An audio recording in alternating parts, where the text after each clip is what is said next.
我哋翻去跑道睇下男 A 400米欄，掟平嘅林嘉琪雖然喺初段落後，但喺200米過後就開始追上豪江嘅黃楚峰，兩人之後幾乎同時跨過欄架，但黃楚峰喺最後衝刺階段跌倒，被其他嘅對手追過，而林嘉琪嘅領先優勢則更為明顯，佢最終以58秒39取得金牌，賽龍黃慶安以59秒85收穫銀牌，蔡高盧成佳以1分00秒55贏得銅牌。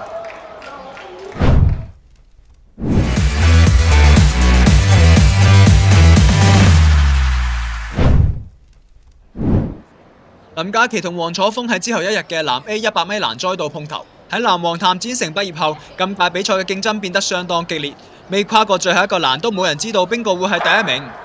林嘉琪同黃楚峰由比賽開始到最後一個欄架，幾乎都係同時跨過，但林嘉琪喺最後衝刺階段技勝一籌，以15秒30取得第一，今屆收穫2面金牌佳績。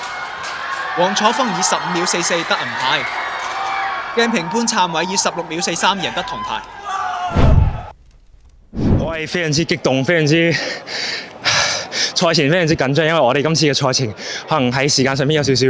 延遲，所以我哋嘅隊員，我哋所有嘅人都喺度不斷咁樣做準備。咁其實都會見到大家係好認真喺度做緊準備。為雖然延遲咗時間，所以為咗最後呢一刻，我可以見到大家所有人、所有對手都用盡晒佢哋嘅所有嘅準備、所有嘅心思去準備呢場比賽，所以我覺得係好榮幸同佢哋一齊進行呢一場比賽。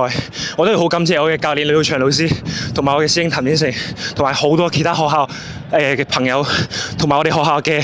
即係感謝學校啦，感謝師兄啦，